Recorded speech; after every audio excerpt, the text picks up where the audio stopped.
नमस्कार साथियों। बहुत सारे फ्रेंड्स जो कोचिंग प्रोफेशन में हैं, उनके मैसेजेस आ रहे थे कि सर ये गाइडलाइंस क्या है। कईयों से डिस्कस भी हुआ कि इसमें थोड़ा सा डिटेल से बताइए क्या है, क्या ये हमारे पे इम्पैक्ट डालेंगी, क्या इसका आगे आने वाले टाइम में कोचिंग इंडस्ट्री के ऊपर क्या इम्पैक्ट होगा और हमें किस तरह से इसको लेना है। तो फर्स्ट ऑफ ऑल, आप एज यू नो दैट कि बहुत सारी डेवलपमेंट हुई लास्ट ईयर्स में, और गवर्नमेंट को लगा कि इस पे कुछ ना कुछ रेगुलेशन एक बनाना चाहिए। तो आप इस बात को समझिए कि ये कोई लॉ नहीं है, ये गाइडलाइंस है। क्योंकि बेसिकली जो हमारी एजुकेशन है वो कंकरेंट लिस्ट में है, तो अकेले कोई सेंटर गाइडलाइंस नहीं बना सकता। तो सॉरी, लॉ नहीं बना सकता, तो सेंटर एक गाइडलाइंस देता है जिसको स्टेट अपने तरीके से फॉलो कर सकता है, या वो अपनी गाइडलाइंस भी बना सकते हैं इसके रिगार्डिंग। क्योंकि मेन जो डिस्ट्रिक्ट पे या सिटी में इन गाइडलाइंस को फॉलो करवाएगा या लॉ को फॉलो करवाएगा, वो स्टेट एजेंसी होगी।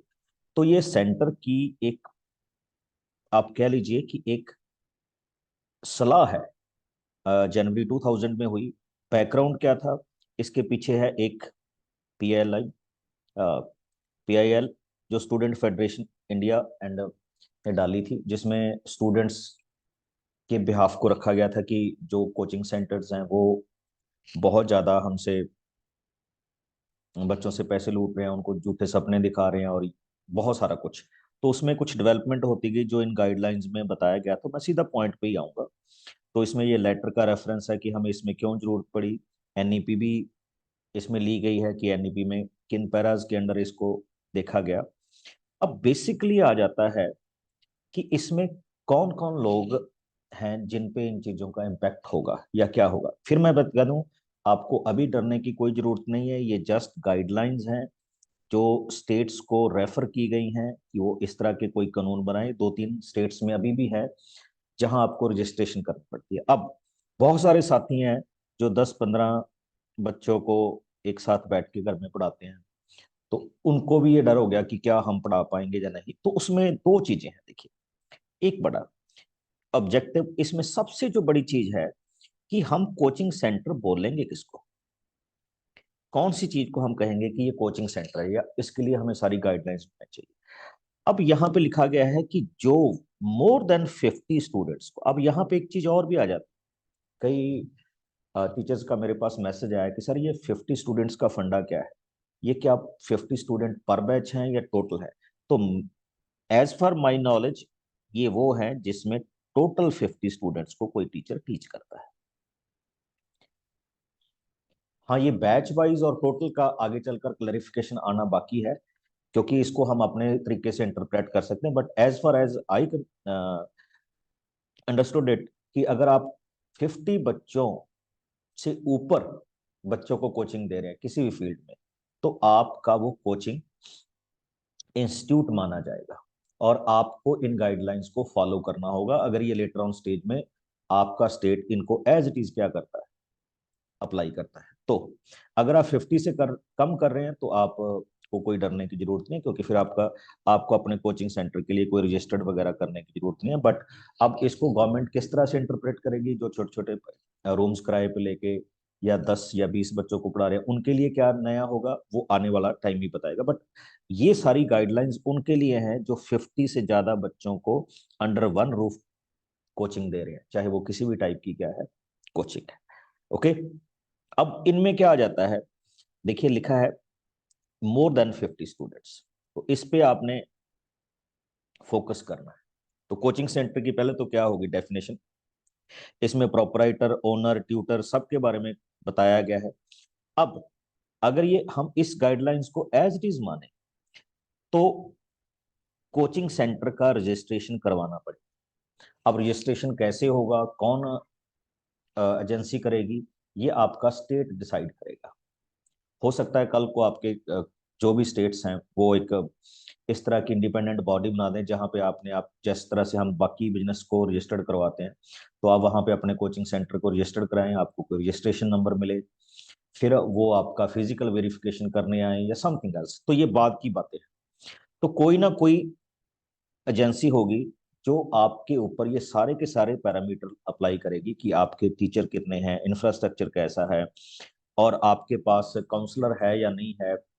ठीक है, बच्चों के लिए कोई मोटिवेशनल आपने क्या रखा हुआ है, क्या बच्चों को मेंटल हेल्थ का ख्याल रखा जा रहा है, उनको फिजिकल एनवायरनमेंट मिल रहा है, वहाँ वाटर टॉयलेट की फैसिलिटी है या नहीं है, बच्चों के उनमें फायर सेफ्टी के इक्विपमेंट लगे हुए हैं या नहीं, या इमरजेंसी सिचुएशंस में बच्चे को निकलने के लिए क्या है, तो वो सारा कुछ जैसे हम नॉर्मल बिल्डिंग्स में चलते हैं, तो ये भी एक तरह के प्योरली जैसे बिजनेस इंस्टीट्यूट्स को हम गवर्नमेंट ऑडिट करती है, तो उसी तरह का एक तरह का ऑडिट हो जाएगा अगर ये अप्लाई होती हैं तो।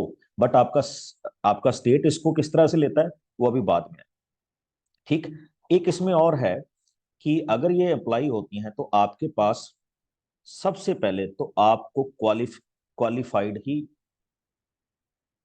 टीचर लेने होंगे। तो वो कोई ज्यादा नहीं है, जब आप रजिस्ट्रेशन कराएंगे हो सकता है आपके टीचर के डॉक्यूमेंट आपसे मांग के या आपको साइट पे अपलोड करने पड़े, तो वो भी आपको करने पड़ेंगे। जो सबसे इसमें इंपॉर्टेंट पॉइंट आ रहा है वो ये आ रहा है जिससे सारे बच्चे घबराए। ऑन एन एवरेज हम ये मानते हैं कि नाइन्थ और टेंथ इसमें बच्चे की एज 15 ईयर तक होती है, कि 15 ईयर वाला बच्चा क्या करता है, टेंथ को टेंथ में आ जाता है। बट अगर आप एनईपी को देखें तो अब हम 6 ईयर के बच्चे को फर्स्ट क्लास में लेंगे। ठीक है, जो कई इंस्टीट्यूट में जैसे केवी एनवीएस में तो अप्लाई हो गया है, बाकियों में होगा। और बच्चा जब 10th क्लास पास करेगा तो उसकी एज कितनी होगी, 16 ईयर होगी। तो बेसिकली मेरा ये मानना है कि ये 11th 12th पे तो जाता ही नहीं, ये अप टू कहाँ तक ही रह जाएगा, 9th और 10th तक ही रह जाएगा। जो प्रोफेशनल कोचिंग है वो तो अलग आगे की बात हो जाएगी। ठीक है, जिसमें जो कोई ड्रॉपिंग है या कोई जॉब के लिए प्रिपेयर कर रहा है तो वो तो एक अलग मैटर हो गया। बट मेरा ये मानना है कि ये सिर्फ और सिर्फ 9th 10th के बच्चों तक जाएगा, 11th 12th में इसका कोई इम्पैक्ट नहीं आने वाला। क्योंकि एनईपी में अगर अप्लाई हो जाता है ये एडमिशन वाला प्रोसेस, तो 16 साल का बच्चा 10th करेगा जो कि अब 15 साल का बच्चा कर रहा है। तो ये 9th और 10th तक ही अप्लाई होगा, 11th पे इसका कोई इम्पैक्ट आने वाला नहीं है as far as my concern. बाकी जब ये पूरा ड्राफ्ट बन के आपका स्टेट अप्लाई करेगा तो तब ये इसमें आ जाएगा। बट अब इसमें क्या चीज है, देन वाई, क्योंकि अभी तो आप देखोगे जो कोचिंग वाले हैं बड़े इंस्टीट्यूट जिनके पास 50 है वो तो 7th से स्टार्ट कर रहे हैं। Then what they can do, इन्होंने एक चीज और दी है, अगर मैं इसको कंट्राडिक्शन में मानूं, ठीक, तो इन्होंने कहा कि enrol students below 16 year of age of the students should be only after secondary school examination। मतलब वही कह रहे हैं कि 16 साल का होना चाहिए, सेकेंडरी का मतलब 10th के एग्जाम्स के बाद उसको, ठीक है, आप ले सकते हैं। अ, ठीक, अ, मतलब उनको नहीं ले सकते, अगर वो 16 साल से कम का बच्चा है तो नहीं ले सकते आप सेकेंडरी में, बस वही बात होगी कि 10th तक आप नहीं ले सकते, ऑलमोस्ट 16 का बच्चा ही होगा। अब बहुत सारे फ्रेंड्स कह रहे हैं कि अब ये फिर क्या होगा कि क्या 9th 10th में कोचिंग नहीं होगी, या क्या हम कोचिंग नहीं कर सकते। तो उस पर थोड़ा सा मैं आगे आकर देख रहा था। ठीक है, ये बिल्कुल मैं आपको एक और इसके रिलेटेड एक और पॉइंट दिखाऊंगा।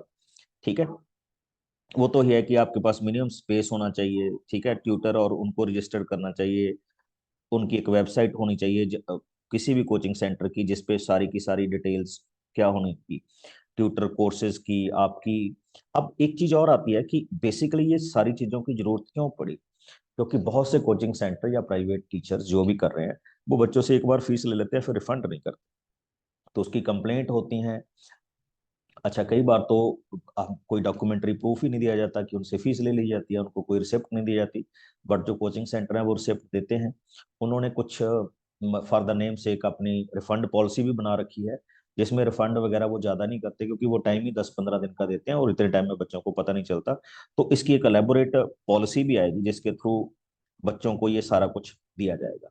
दूसरी बात, ये सारे डॉक्यूमेंट हैं जिसमें रजिस्ट्रेशन की बात आएगी, फीस कितनी ले रहे हैं आप, उसमें ये आपके पास ये सारा कुछ चलेगा कि फीस में क्या है। मैं एक पॉइंट जहां पे आपको बता रहा था, इंफ्रास्ट्रक्चर क्या रिक्वायरमेंट है, वो सारा चलेगा। अब आ जाता हूं मैं यहाँ,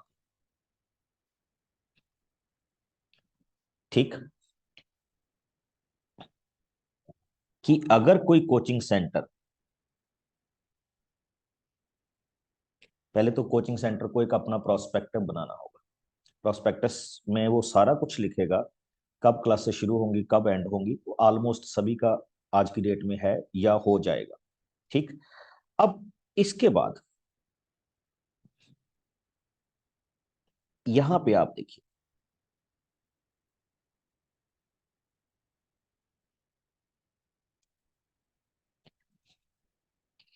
कि स्कूल आवर्स में आप उनकी क्या नहीं ले सकते, क्लासेस नहीं ले सकते। ये पॉइंट आपके पास क्या है, एक इसमें बड़ा डाला गया है। अब एक चीज देखिए, 9th 10th के बच्चों को आप, कंट्राडिक्शन बता रहा हूं, 9th और 10th के बच्चों को आप कोचिंग दे ही नहीं सकते 16 साल से कम, एनरोल नहीं करना। और यहां लिखा गया है कि आप स्कूल आवर्स में नहीं दे सकते।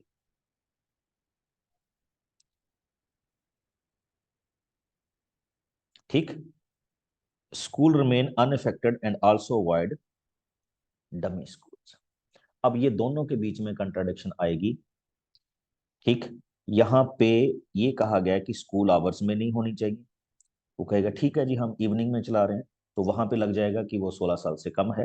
तो ये दोनों में क्लैरिफिकेशन आएगा कि आप दे ही नहीं सकते। ठीक। अब उसके बाद, उसके बाद आ रहा हूं बिल्कुल उसी पॉइंट पे कि 11th 12th पे मेरे अकॉर्डिंग इनका कोई इम्पैक्ट नहीं पड़ेगा। जो 11th 12th में या दूसरी कोचिंग करते हैं तो उन पे कोई इम्पैक्ट नहीं पड़ेगा।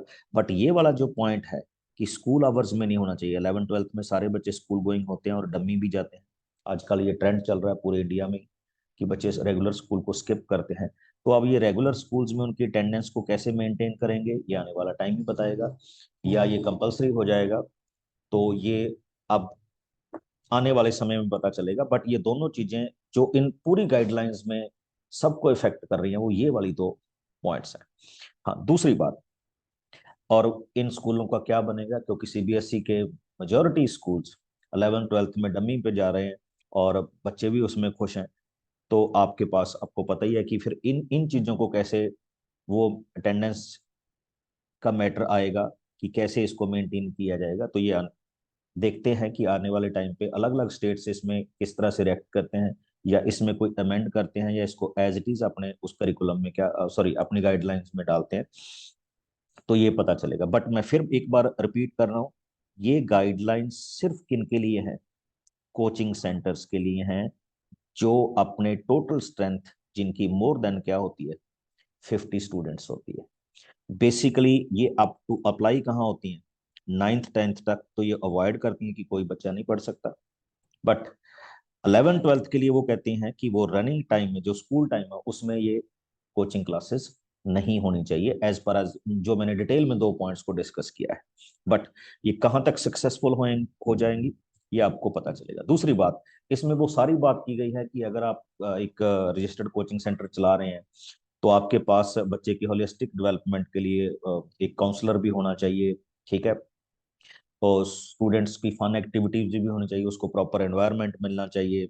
ठीक। आपके क्वालिफाइड स्टाफ होना चाहिए। आपको हर तरह से, जैसे एक स्कूल प्रोवाइड करता है, वो सारी चीजें बच्चे को क्या करनी है, प्रोवाइड करनी है। और आप एक फीस का एक प्रॉपर पैरामीटर रखेंगे कि अगर बच्चा 3 महीने बाद छोड़ रहा है तो आपको कैसे उसकी फीस रिफंड करनी है। मतलब आपको थ्रू आउट द ईयर एक रिफंड पॉलिसी बनानी होगी।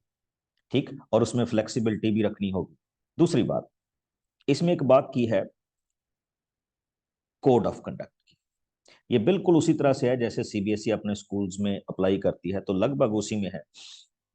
अब फिर से मैं एक बात पे आ रहा हूँ the coaching centre shall not enroll students below 16 year of age, or the student enrollment should be only after secondary school examination.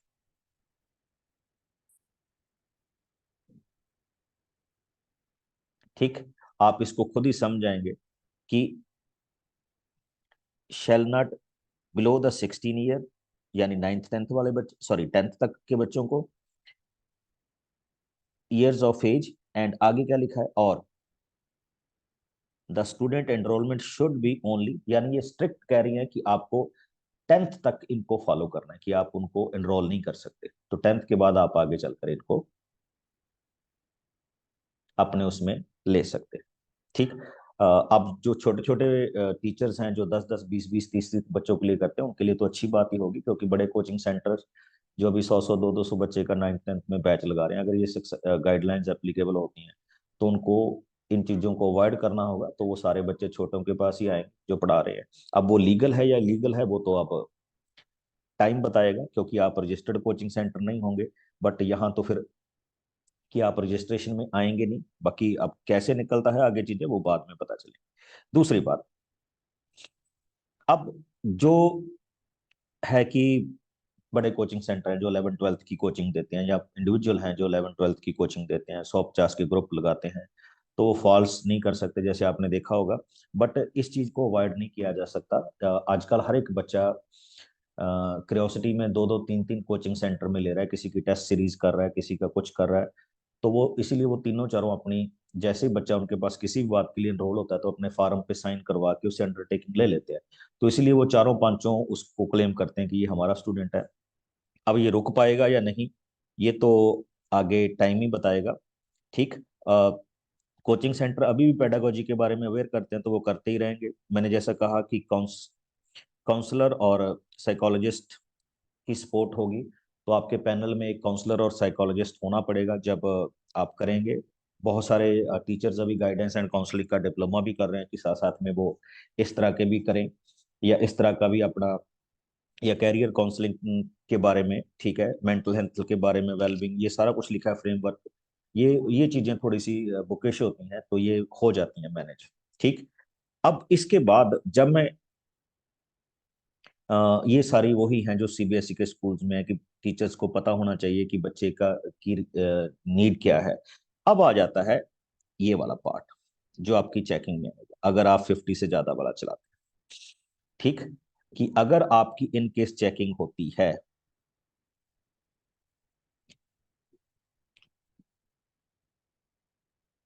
आपको पूरा रिकॉर्ड, कितने बच्चे आपके पास आए, क्या आपने फीस ली, क्या किस तरह से किया, और किस तरह से चलेगा। और एक चीज और है कि अगर आपका कोचिंग सेंटर रजिस्टर्ड होता है एंड आप इस चीज को मेंटेन करते हैं, तो फिर आपको टैक्स वाला भी सारा अपना सिस्टम बना के रखना होगा। फिर आपको प्रॉपर टैक्स फाइलिंग भी करनी होगी, सब कुछ करना होगा। तो यानी गाइडलाइंस अगर लॉ की फॉर्म में आपके पास एप्लीकेबल हो जाती हैं, तो फिर आपको टैक्स वाले अम्ब्रेला के अंडर भी आना होगा एंड प्रॉपर रिकॉर्ड रखना होगा। और कभी भी आपकी चेकिंग हो सकती है, और चेकिंग अगर होगी तो मैं तो ये भी मानता हूं कि अगर ये रिकॉर्ड आपको रखना होगा, तो अगर आप नेक्स्ट ईयर की रजिस्ट्रेशन के लिए जाएंगे, या हो सकता है ये ईयर वाइज ईयर रजिस्ट्रेशन करें, या 4 4 सीबीएसई की तरह 2 3 साल के लिए आपको रजिस्टर कर लें, तो फिर हो सकता है ये आपसे पीछे वाला रिकॉर्ड भी मांगे कि पहले वो सबमिट करवाइए, फिर हम आपकी रजिस्ट्रेशन के बारे में सोचेंगे। ये प्रोडिक्शंस हैं, होगा क्या ये आने वाला टाइम बताएगा। ठीक, आप सडनली एक जगह से दूसरी जगह नहीं जा सकते, ठीक है, तो आपको एक प्रॉपर टाइम देना होगा। ठीक, और एक आपको ये भी रखना होगा, जैसे हर एक सिस्टम में एक कंप्लेंट रिड्रेसल फॉर्म है, ठीक है, या स्टेट ऐसा कुछ कंप्लेंट रिड्रेसल बनाएगी कि आप इस पे मेल कीजिए और आप कंप्लेंट आपकी एक्सेप्ट की जाएगी, और रिस्पेक्ट ओबर्ट्समैन की तरह वो काम करेगा। एक आपको इंटरनल मैकेनिज्म तो रखना ही होगा, बट आगे का मैकेनिज्म भी आप, और अगर आप उस मैकेनिज्म बच्चा उससे सेटिस्फाई नहीं है, तो फिर वो एक्सटर्नल एजेंसी के पास जाएगा।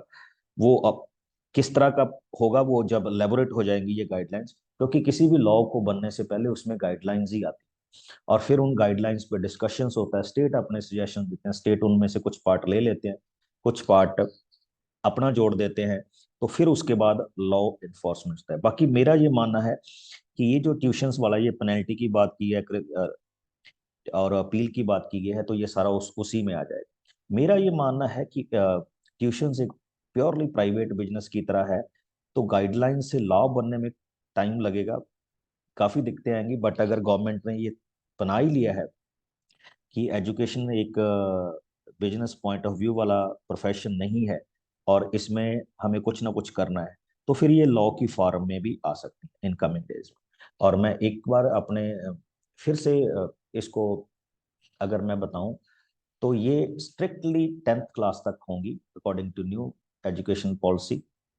10th क्लास के बच्चों को आप नहीं पढ़ा सकते, और दूसरों के लिए और ये भी होगा कि जब आपका रनिंग स्कूल होगा तो आप स्कूल गोइंग स्टूडेंट्स के लिए, अब इसमें सीनियर सेकेंडरी के बारे में कुछ नहीं कहा गया, ठीक है, क्योंकि ये 16 ईयर तक की बात कर रही हैं, तो ये 10th क्लास के बच्चों तक ही ज्यादातर अप्लाई होंगे। 11th 12th में मेरे को नहीं लगता इसका कोई इम्पैक्ट होगा।